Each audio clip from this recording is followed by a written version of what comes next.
Hey everyone, on this episode of Teeter Talks, I had way too much fun speaking with my good friend Sydney Vaughan. She is my personal trainer, but she is also my happiness guru, as I like to call her. She takes care of me, mind, body, and soul, and you're going to hear all about her incredible journey in our conversation, where we talk about her business as a personal trainer, a massage therapist. She facilitates cold plunging and breath work. She is just a master in what she does, caring for her clients. She's highly sought after for her amazing work and impact that she has. And she has an incredible story of coming out as a gay woman and her journey going through that and getting comfortable in her own skin, being proud of who she is. And we also talk about the impact she's had on me and my family. And I'm really looking forward to all of you hearing this conversation and looking forward to hearing your feedback on it. Everybody, please enjoy this conversation with my good friend, Sydney Vaughan. Hi, Sydney Vaughan. Hello, Marissa Teeter. We're going to only refer to each other with our first and last names during this entire podcast. I'm here for it. It's just like another training session that we would have on a Monday or Wednesday. This is true. We have some really good conversations. In fact, you and I have talked many times about miking each other during our workout sessions because of the really good and sometimes really ridiculous conversations that we have. So hopefully we'll capture all of that today. It's the best because you come up with the best little nuggets of advice, but also the funniest analogies for whatever movement or exercise we are doing. So I hope that we can do that at some point soon. I don't know in those moments if it's so early in the morning, I'm probably still delirious, but I should probably explain to people that you are my personal trainer. You are my happiness guru. We do breath work, we do stretching. I feel like you just show up and you're like, what does Marissa need today? And as I always say, it takes a village, and you are such an important part of my village in helping me take care of myself, not just physically, which I think originally was what we entered into, was this deal to work out and train together to get me physically strong. But working with you and engaging all these different, sometimes crazy modalities that you get me to do has really built me up in such a mental capacity as well too. And I'm really grateful for that, because originally it was just, I need to be able to function after sitting at a computer all day, or I need to be strong and feel good. And most importantly, I need to be able to carry all of my groceries in one trip. But it's really evolved into more than that. And I'm super grateful for what you've brought into my life over the past, I guess we're going on over a year now of you and I training and working together and becoming great friends. Yeah, it's been the best. And I think, like, thank you for that. The coolest thing has been able for the both of us to see the evolution of the Marissa Teeter and Sydney Vaughan. And it's such a gift working with you and just being in your presence and your energy. And I think the cool thing about, yes, you hired me on to train you and get you physically fit. But you've also allowed me to really show you all parts of what I do. And that's the mind, the body, and the fitness. And you're just such a, let me try it. Like, have at her. You're such an open book. And it's really refreshing to be able to see what you need one day and utilize all those modalities to really give you the best piece of the pie, because who doesn't love pie? I don't like pie, actually. You should know this about me, but I prefer donut or cookie analogies, but that's okay. No, I agree. I think I had no idea what this journey would be like, but I 100% think that my physical success, and I don't mean, like six packs and jacked arms, or although, those would be nice too. I think it's just this idea of showing up and being strong has been 100% fueled by this really kind of mental journey that we've been on.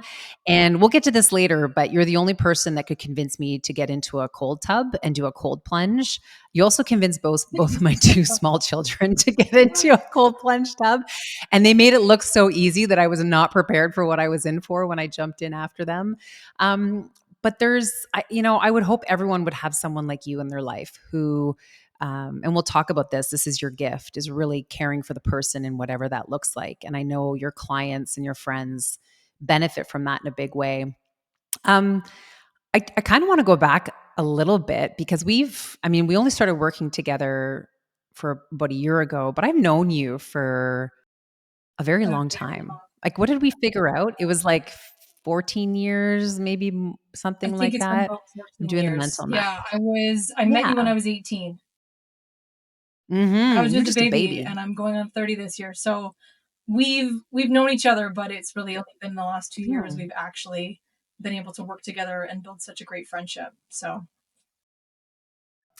Yeah, it's kind of exciting when I think about there's just people in our lives that are just kind of there. And this has happened to me a lot as of late in this new chapter of my life that I've been on is even our mutual friend Ariana mhm. Christie, who I had on this show. Her and I have kind of had these parallel lives where we knew each other, we would kind of cross paths in certain places, but we weren't really friends until recently. And it's kind of the same for you and I. I knew who you were. We'd cross paths. We had some mutual friends, but really only connected recently. And I love that because I just love that you never know what new friends you're going to make or new roles people are going to play in your life. And I always encourage people to be open to that. So I reached out to you. I was looking for a trainer and I heard wonderful things about you.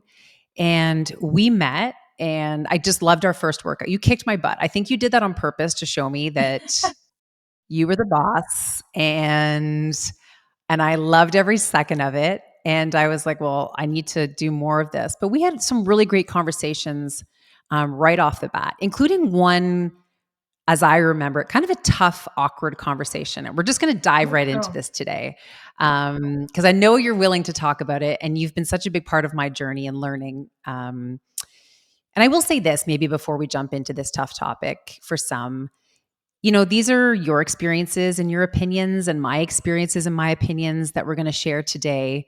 And I mean, every episode that I have and every guest that I have, we're just sharing what we know and what we think in an effort to help people be better and do better. And I hope everyone takes it in the spirit in which it's offered. But I remember when I first met you, I now people should know if you're watching us on YouTube, you'll understand. But Sid is a very beautiful woman, but has very short hair and does not wear dresses and wears mostly pants.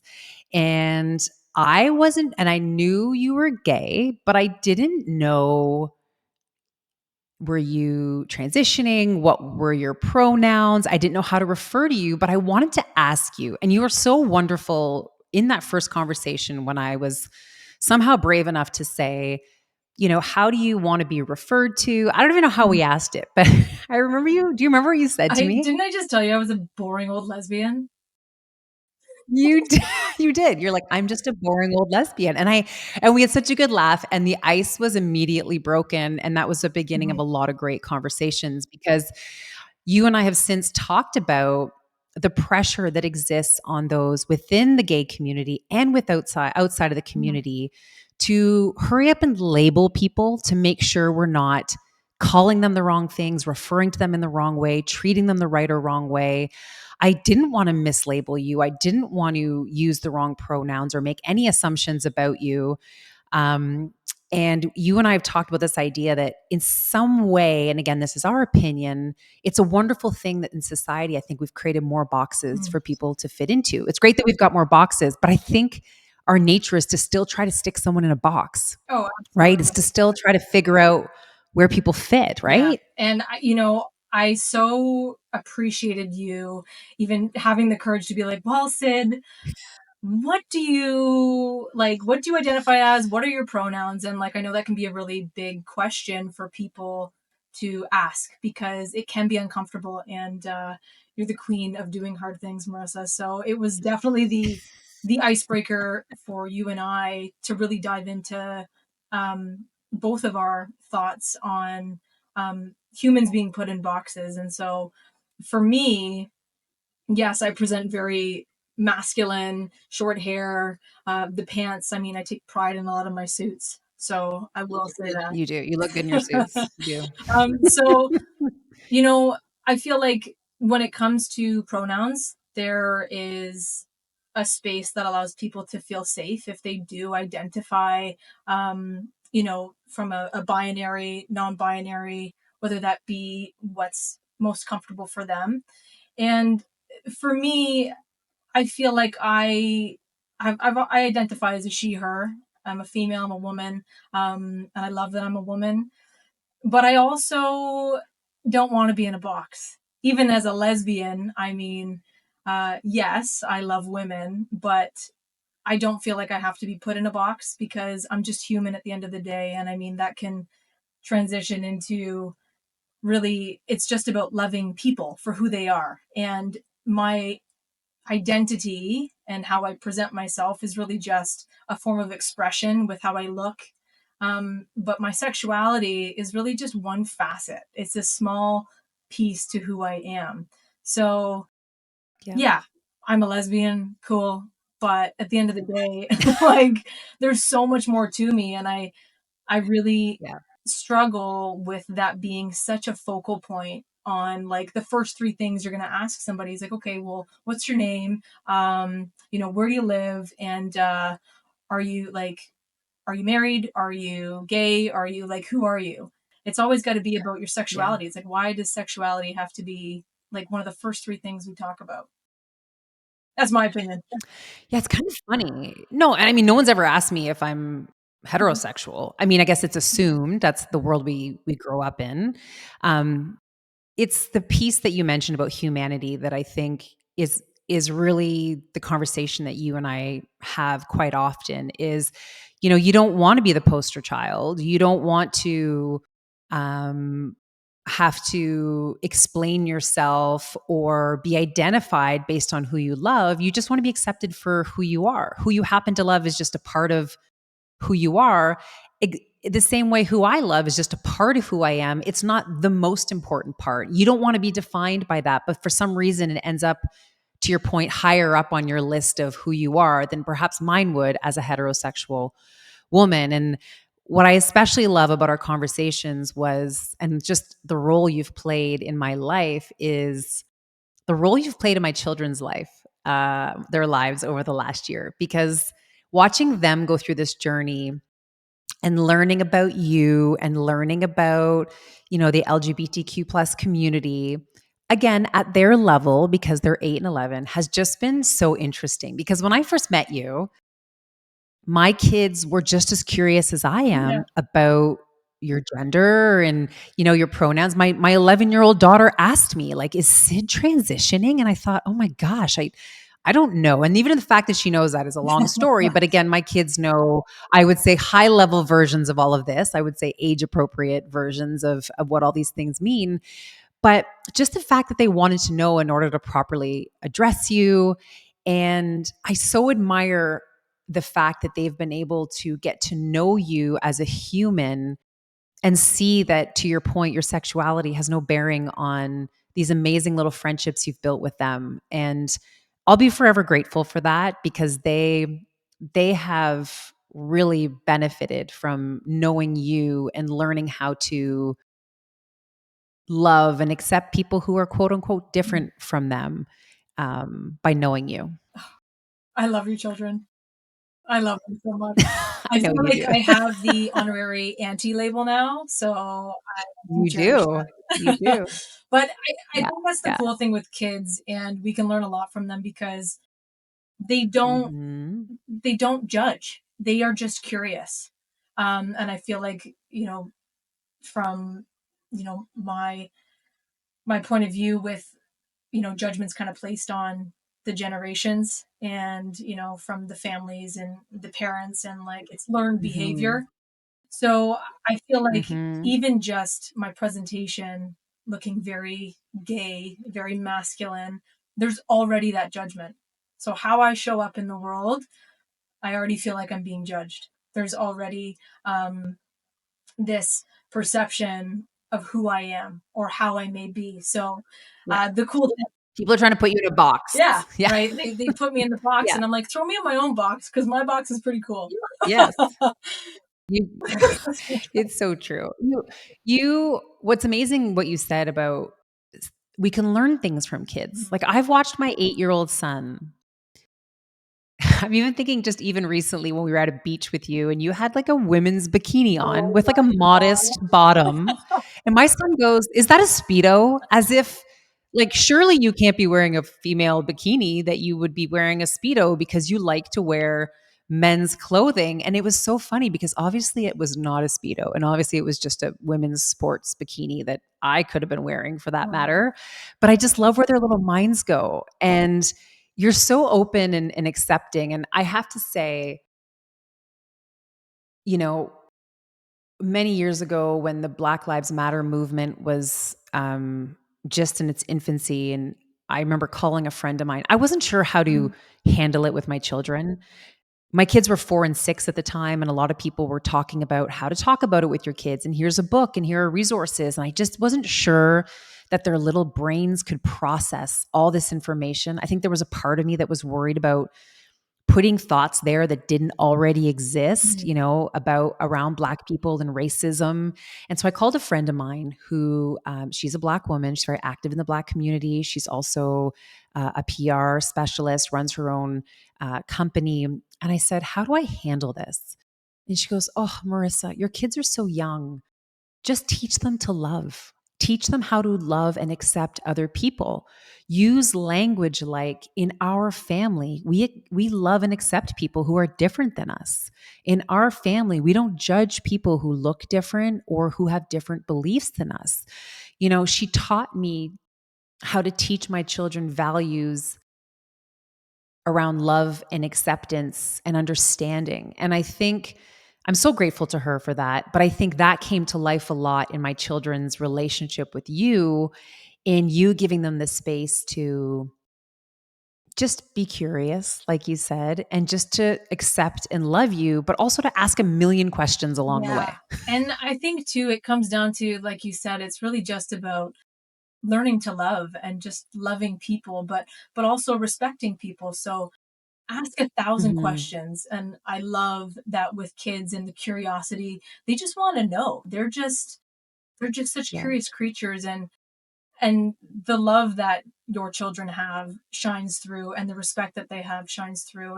And I feel like that's where, when we're looking at really all of us being our own individual unique people on this earth, it really just comes back to respect and love. Like, you've got your story, I've Yeah. got my story.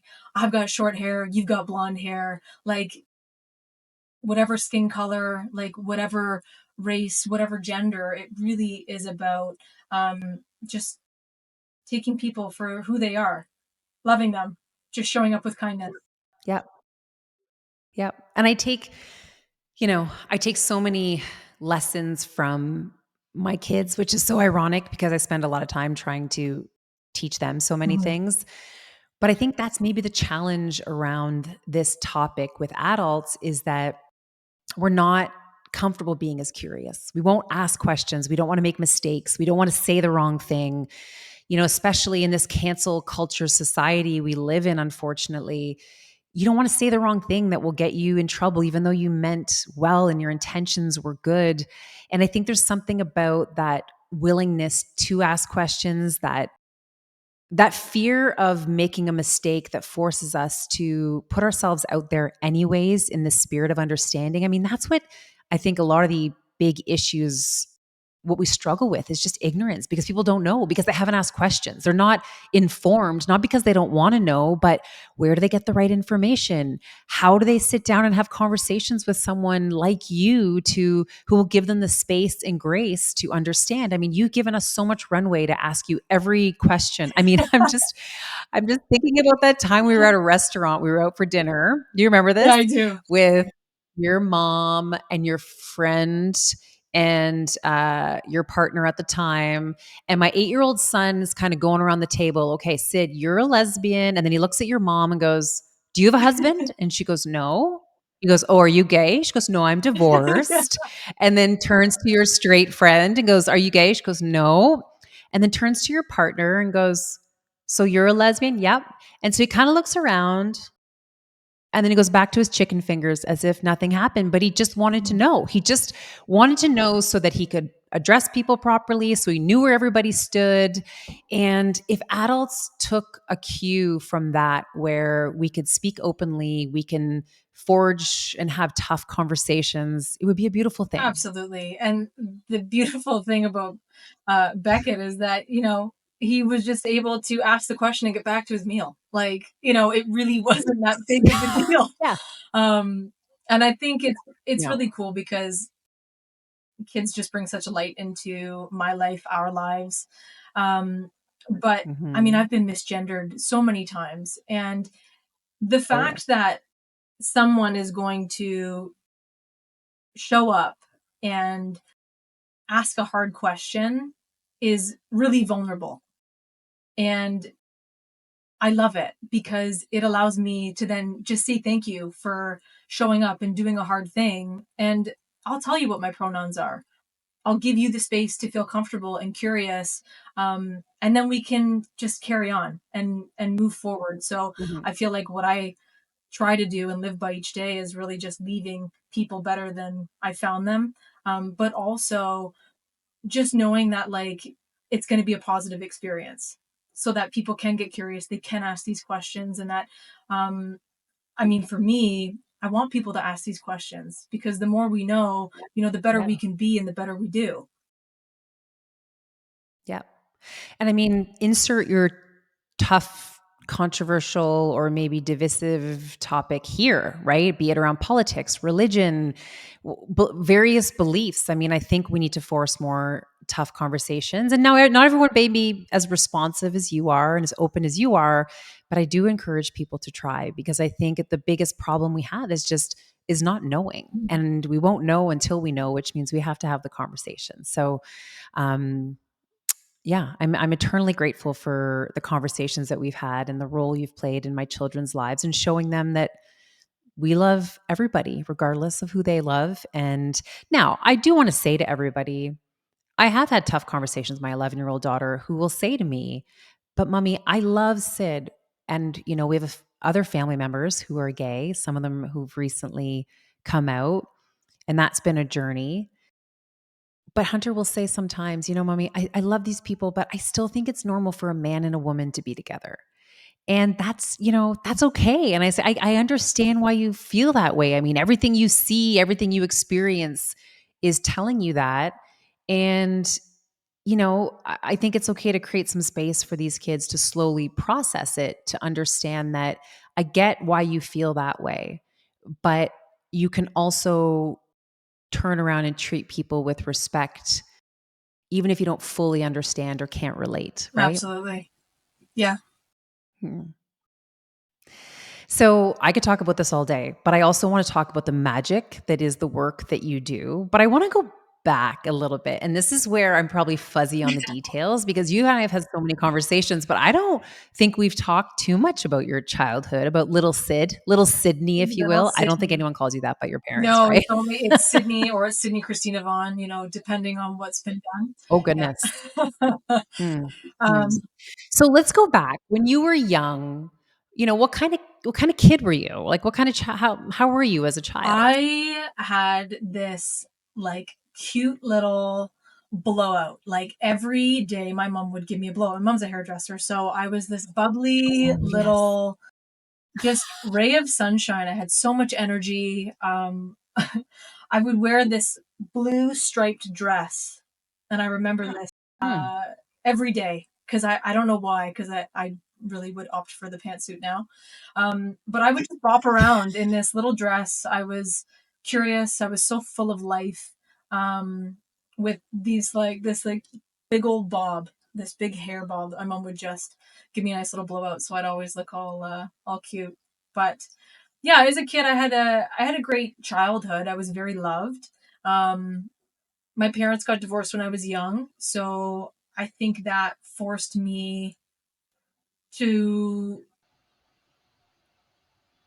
be put in a role, I think, with my mom as more of a protector in a way when I look back Mm. on that. Yeah. And it's funny Hmm. because even when I came out, it was always the running joke in the family was that I was having to be the man of the house because I would do all of those, gender role chores, right? Like whether it was building a piece of IKEA furniture or, like opening the door for my mom, carrying the groceries and doing more of those masculine, um, chores that I do feel like as a kid, my parents' divorce really it shook me for sure. But when I look back on it now, like I wouldn't change it.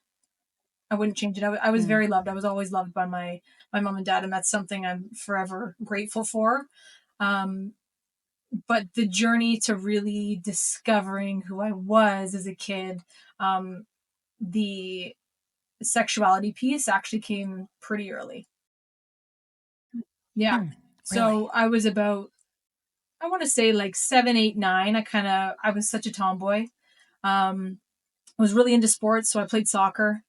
That was my saving grace. And my parents had me in soccer, I think, from the time I was 5 up until I was about 17. And I played competitive all those years. But as a kid, I feel like I struggled a lot with my place in this world. Mm. I really didn't feel like I fit anywhere. So almost like a Was lone that wolf. related, you think sorry, was that I mean, I think a lot of kids maybe feel the same way, but haven't gone through the journey that you've gone through with your Mhm. sexuality.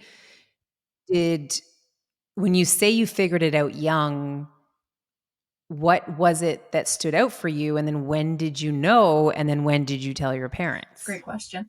Um, I will say, when I look back, I remember looking at women, my teachers, differently when everybody else was like boyfriends and all that stuff in like grade 4, 5, 6. Like there was always something that I was curious about, and I do remember that as a Mm. kid.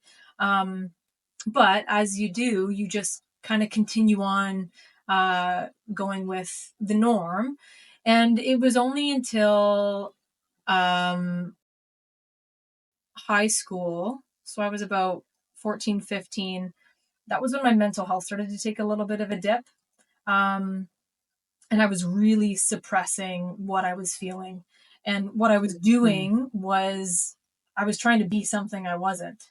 Even though at that time you still don't really know yourself, but there was this secret that I felt I was keeping from everyone where I really Mm. just wanted to be able to express what I was feeling.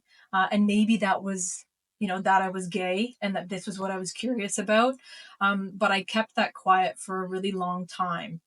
And so, unfortunately, but fortunately, because I wouldn't change the path, because it's exactly where I am today because of it, um, I was playing high level soccer in the Ontario League.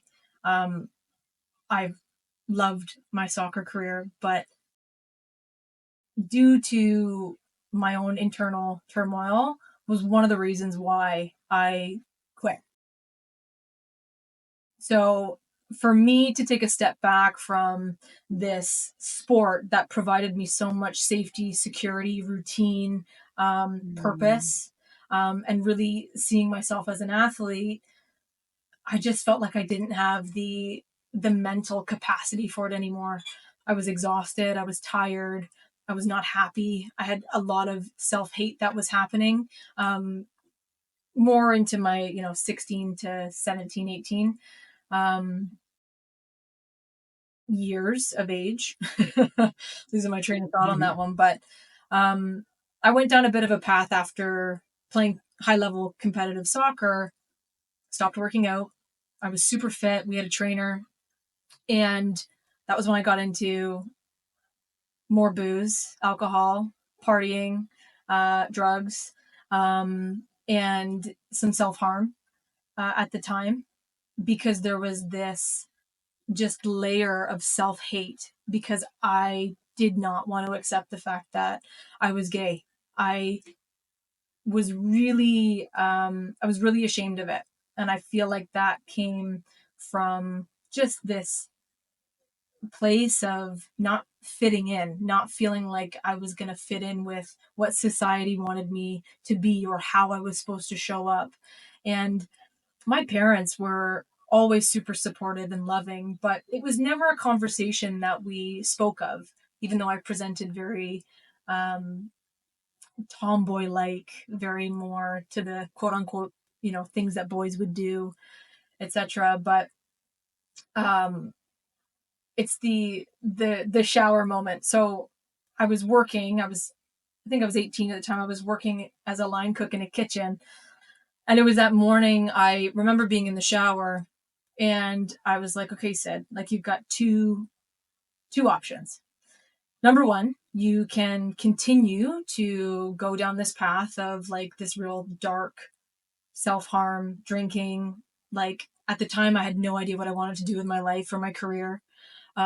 This place where you can continue to sabotage and be the victim of your own life. And fortunately, now I didn't choose that path because it wasn't going to end well. And then the other option was me having that conversation with myself to say, you know what, if this is what you know God's gifted you, and this is what you have been blessed with, is who you are, and that you're a lesbian or you're gay or you're going to be different than the norm, like you need to accept it and you need to live your truth. And so I'm glad I went with the second option.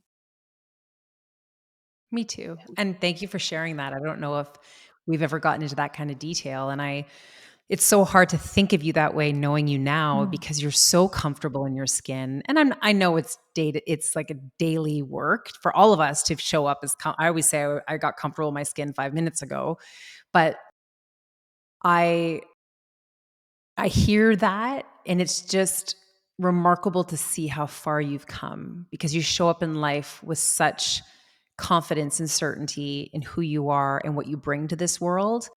And yeah, I'm glad you chose the latter as well. Yeah. Um, I I'm curious because I'm not gay. I've never had to go through a situation where I had to hide who I was, or I wasn't even sure what I was, but I just felt different. Um, Suppressing myself is not something I've ever experienced. And I know people do it all the time, unfortunately. Do you look back now and think that there was anything your parents could have done? And I don't say this to shame them. I know your Mhm. parents, they're wonderful people and they love you very much and you have great relationships with them. And again, they didn't know. I mean, there certainly weren't the resources back then that there are now, but for anyone who's listening who maybe has children that they're not sure about or a child in their life or not even a child, but some adults are not even fully aware of maybe who they are. Some people come out much later in Mhm. life. You and I know a couple Yeah. people. Any advice that you would give to someone who loves someone that they think is struggling with this kind of coming out decision? Yeah, and it's a hard it's a hard thing to do. As a parent, I mean, I'm not a parent, but I'm sure just even having those difficult conversations with your children, I feel like for me at that time, and I'm so thankful to see now, even in the schools and just in this day and age, the conversations around who you are, who you choose to identify as, and who you love. Um, it's so much more, you know, like there. So Yeah. I feel like for me, it would have been helpful at the time to have just had the space or the Mm. conversation, to feel like it was okay. And I feel like for me, like my parents, super loving, super supportive, but I feel like sometimes those conversations can get maybe put to the wayside and shoved under the rug because you don't want to have a hard conversation like that. 'Cause they're hard. Yeah, they're Yeah. hard. So I feel like it's really Yeah. just if it's something that, you know, you see in, a friend or a person or someone that looks like they're struggling, I think it's just giving them the space to know that they're loved with whoever they choose to be with or love or how they choose to show up in this world, that it's okay and that there's the space to do that. Because having hard conversations is not easy. That's why they're called hard conversations. So, yeah, and trusting your They're so intuition. important. Yeah, trusting your intuition on that too, because I'm sure as a parent, sometimes sometimes you can feel or sense Yeah. when things are off, I would assume. Um, Yeah. And it's not just around sexuality. I think even when you were talking about struggling with your mental mhm. health and going on this journey of not knowing who you were or not feeling comfortable in your own skin, not to take away from your experience or anyone else's, but I know straight kids and straight people go through this too, and their parents act like nothing is happening sometimes. And I think as a parent, and I heard someone share this advice with me, was to your point, is just fostering constant lines of communication with your children and giving them, like you said, the space to be who they are and acknowledging, if you need to talk or not to me, I can find someone for you to speak with. I can find you resources and tools. Again, not everyone wants to talk to their parents, and that's okay. But as parents, and I just had this conversation with a friend. Sometimes we have to be the facilitator, right? We have to connect them to the resources or connect them to people to have the conversations. But again, just showing our kids that we're there in whatever capacity. And again, I go back, when you were going through this 20 something years ago, the awareness and the resources weren't there. And so I suspect your parents loved you and were there waiting for you maybe to say something or to make a decision because all the signs pointed to it. Oh yeah, Um, but they just weren't ready to say the thing, and that's okay too. But I think it's, I wonder how much trouble it might have saved, mental agony, if you would have been able to have those tough conversations sooner. But you had them eventually, which is good. for sure. And I think too, to add to that, is it's the visibility of it. Like I know back, 15 some odd years ago, you didn't really see a lot of people that look like me, short hair, a bit more Right. masculine. So I think now just having that visibility, whether it's, looking at the Canadian soccer team or the US soccer team, and there's visibility Yeah. for, the queer folks and people who don't necessarily look like the quote unquote norm. So I do know back then when I was really trying to figure all this out, I give my parents a lot of grace because they had a lot of love, but I think it was just like, well, what do we do? Because Yeah. sometimes you just didn't really know what to do because there weren't the resources that we have today and or the visibility. So I feel really grateful Yeah. for that now with the younger generations coming up, that it's not an easier topic to talk about, but um, it's one that's definitely more seen. Yeah, it's worth it. And to your point, as parents, we certainly don't have all the answers, right? We don't have the handbook for raising these little humans. We try to find resources and support wherever we can. But I think sometimes just listening could be the most powerful resource and gift we can offer, because I know there's different schools of thought, right? On, children coming out at very, very young Mhm. ages or wanting to transition at young ages. And, I don't want to get into the politics of this, but people thinking, parents can't make these decisions for children and children aren't old enough to make these decisions for themselves, et cetera. Whatever, regardless of what your camp is, where you believe, I think as a parent, it's just being able to provide space for your child to speak openly about where they are and accepting them for who they are without talking them in or out of something per se. Um, but I think hopefully these days there's just more in the way of resources, again, to go back and educate ourselves, because I think that's what we all need, is just a little bit more information to feel a little bit more comfortable having these conversations. So back then, you're still a great soccer player. What did you want to be when you grew up? What did little Sid want to be? I mean, to stay on the topic of soccer, I did want to be a professional athlete. I did want to play for Canada. Of course. I'm still waiting. I was going to say, you're still plotting your way into an Olympic. It's like, Oh, what sport should I do? I know. I thought I wanted to be a police officer. Okay. I could Yeah, see that. yeah. Tough but fair. I knew I wanted to be of service to people, but Mm, I think too, when I look back on what I wanted to do, I always felt like it had to be something that was hard. And I think sometimes when I was looking at, a police officer, it's a hard role. It's a physically hard and demanding job, and mentally as well too. And even, as a soccer player or an athlete, like, it's tough work. Like, it's work, it's physical work, it's demanding. And sometimes I wonder if there was a bit of punishment in what I wanted to do, in having my job have to be so hard, because I don't think things now, hindsight, have to be as hard as they need to be. But I wanted to be a police officer. It's very interesting. I did not know that about you, and it's something funny about the punishment piece. Yeah.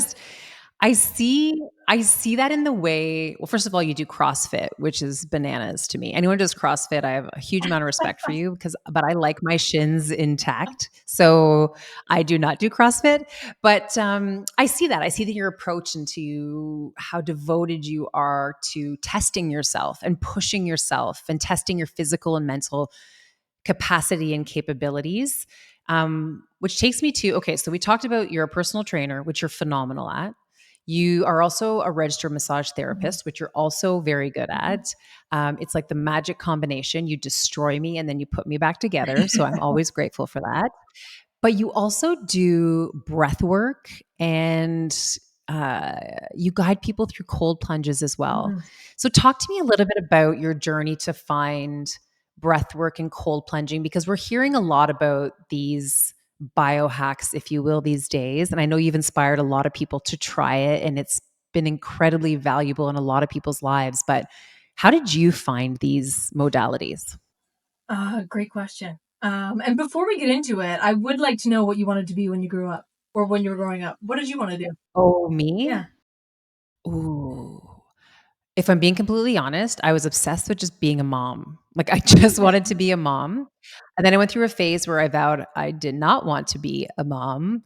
Um, I don't know, like, just being the boss of the world was probably up there on my to-do list. Sadly, that job does not exist. Yeah, but I just remember playing house a lot and wanting to be a mom. That was kind of my thing. I love. But, I've started a whole new career in the last few months, and Mhm. who knows what the next chapter will bring. Maybe there's still time to be the boss of the world. I don't know. We'll see. We'll see. We'll see.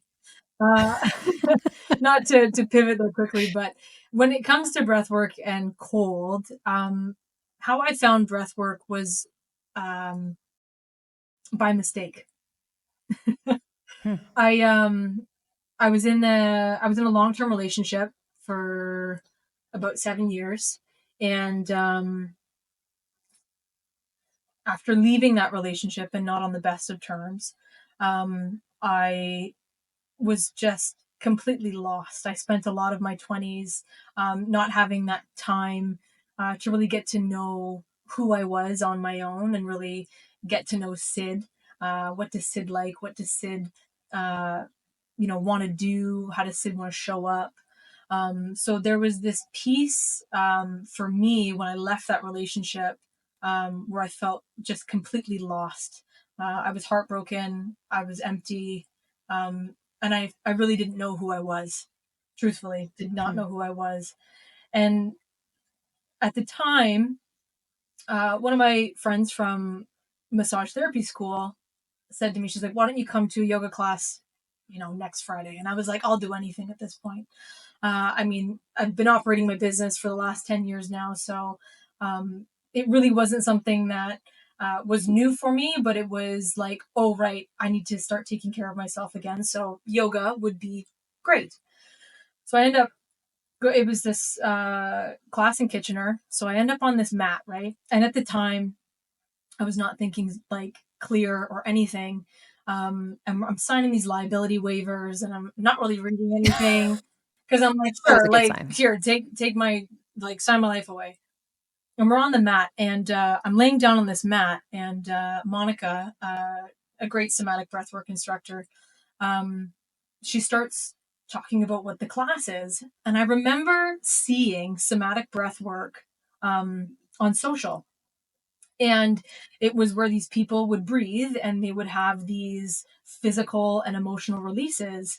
And I remember watching this and being like, oh my gosh, like I want to try that, but no way, no way. That looks terrifying.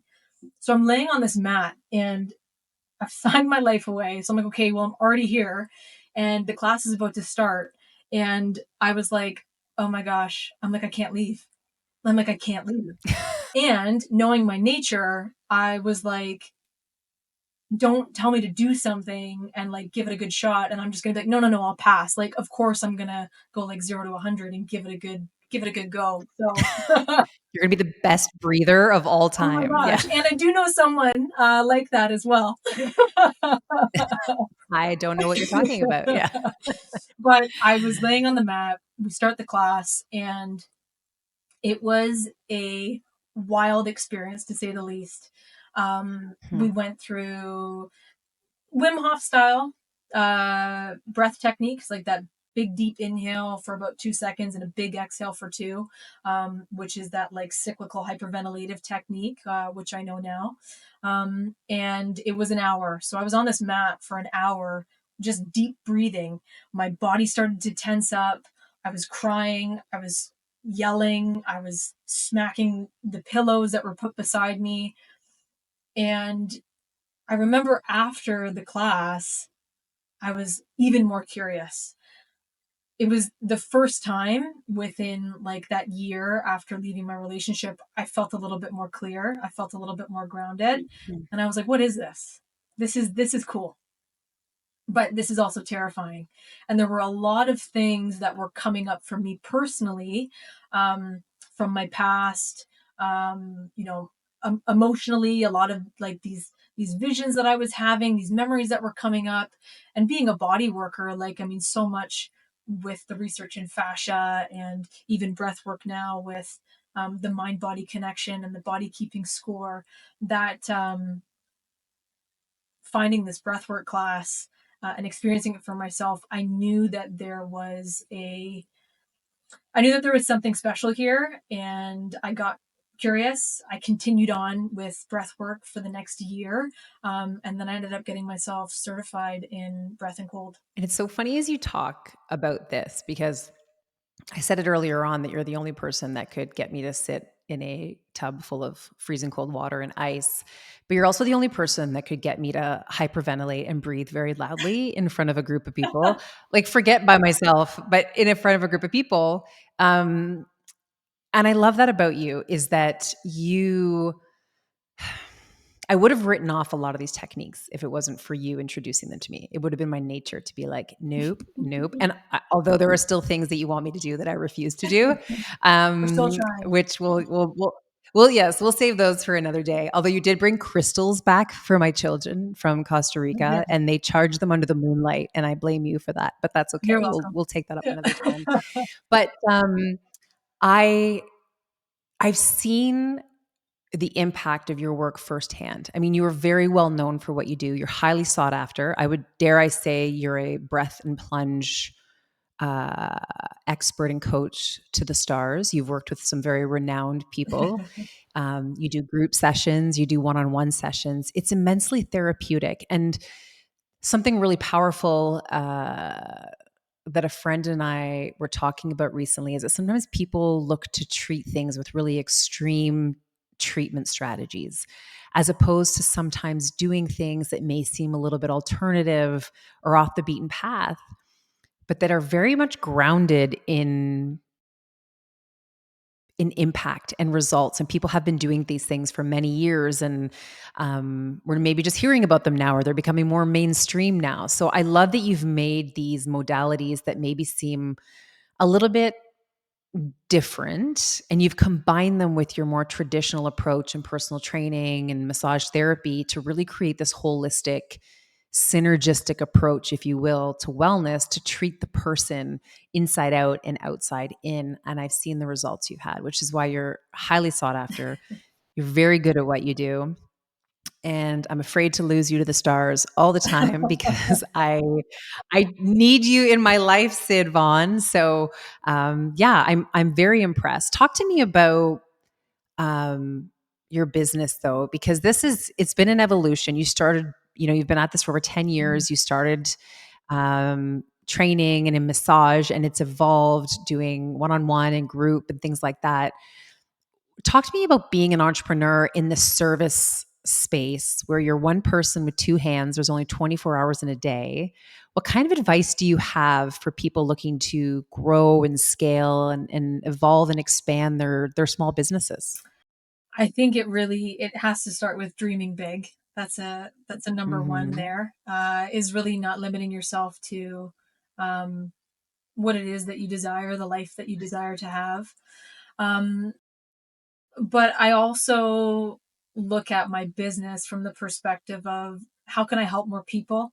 And so if that means that under my brand and my platform, I'm able to foster a team, whether that's a subcontractor or someone else coming in and working under my umbrella, and being able to Mm-hmm. utilize, the clientele and the community that, I've built, that we can all get a piece of that. So being able to do that within the clinic space has been great. And also looking at the group sessions with breathwork has been um, such a fun experience because Mm-hmm. for for quite some time I was doing a lot of one-on-one with clients, and that being able to reach more people in an hour and a half is also going to be better financially, but it's also going to impact more people. So I feel like yes, Mm-hmm. the financial piece is important, but it's also, for me, it's got to come back to the impact piece as well too. So having that reach to my clients and people is important.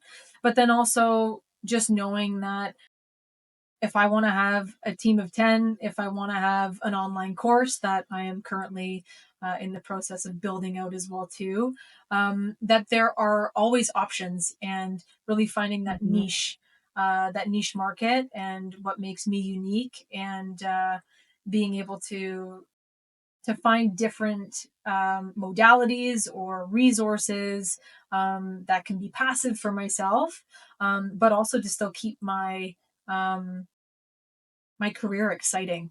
I'm not a kind of a one track Mm-hmm. mind. I like to keep busy, but I also love to do different things. And I feel like there's so many um, vessels, whether that's group workshops, one-on-one coaching, one-on-one training, and then also, doing things more online and having a bigger reach there, just allows you to scale and dream a little bit bigger as Yeah. well too. And you've experienced that as It's great well. advice. Yeah, I mean, listen, I'm still figuring things Mhm. out. I'm very new to this game, having spent 20 years in the corporate space and now launching my own thing, which has been amazing. And you've been such a big part of that journey. So thank you. I do think for entrepreneurs sometimes you get caught between that idea of, narrow your focus, focus on what you're good at and go strong in that direction versus, like you said, keep it exciting, try different things, evolve, push yourself, stretch yourself to do different things, add to your team. I mean, Mhm. collaboration and partnerships and building a community to expand your reach to help more people is immensely powerful, especially in that type of space that you're in, the wellness space. And I think you've done a great job. And I know you have a lot more up your sleeve to come. This is a podcast about leadership. And although we've discussed a lot of things today that obviously make you a leader in your community, in the work that you do, what is some of the best leadership advice that you've been given or that maybe you like to give? Ooh, that's a great question. I think it's really just allowing yourself to be unapologetically you, and paving your own path. I think being a leader is really um, standing in your truth and speaking your truth, and not being afraid to do the hard thing or go after something that might seem impossible. But also like creating that community and those core group of people that are going to support you and um, allow you to grow, right? Like, you don't Yeah. want to be the top of your circle, and Yeah. like I value growth in my business personally. um, but yeah, I think being a good leader is really just leading by example. So even in my work, I'm going to try it first. And and then I'll get you to jump. Which is very scary because I feel like you would try anything, but Yeah, that's okay. yeah, and That's why you're in my circle. exactly. And I think too, like, I think being a good leader is really just inspiring people to want to be better and Mhm. and and show up for themselves. And yeah, the biggest thing for me has really been, um, the more I love myself, the better I show up for myself, and the better I show up for everybody else around me. Um, Yeah. those would be my few things. That is a whole podcast one day about Mhm. loving yourself, because I do think that feeds who we show up as in every aspect of our lives. And if you're an amazing leader who doesn't, you can't not love yourself and be a great leader. You know, how you treat yourself will 100% impact how you treat others. And so, yeah, I couldn't agree more. And you are cherished and adored by everybody who knows you, and you lead with such wonderful confidence and energy. Like I said, you're my happiness guru. And so if I could find a way to bottle you and sell you, I would make so much money. But that's another project for another day. So we have been chatting forever, as we always do, but I don't want to let you go without doing a fun little rapid Okay. fire, if I may. So we'll keep this one short and tight, and I know you can do it because it's a challenge and you love a good challenge. Um, Finish this sentence. The key to success is. I believe it's loving yourself. I think at the end of the day is if you can go to bed with, uh, a peace of mind and really truly fostering that relationship with yourself, like, you've won. I agree. Um, You mentioned earlier that you were a cook in a restaurant, but you're also a really great cook in real life in your kitchen. It's our shared love language, which is food and and feeding each and other bread. Yeah, bread is and bread, yeah. mostly bread. Yes, we've addressed this in my episode with Ariana Christie, where she brings me bread and I love her for it. Her love language is baking and mine is eating her baking. What's your favorite meal to cook?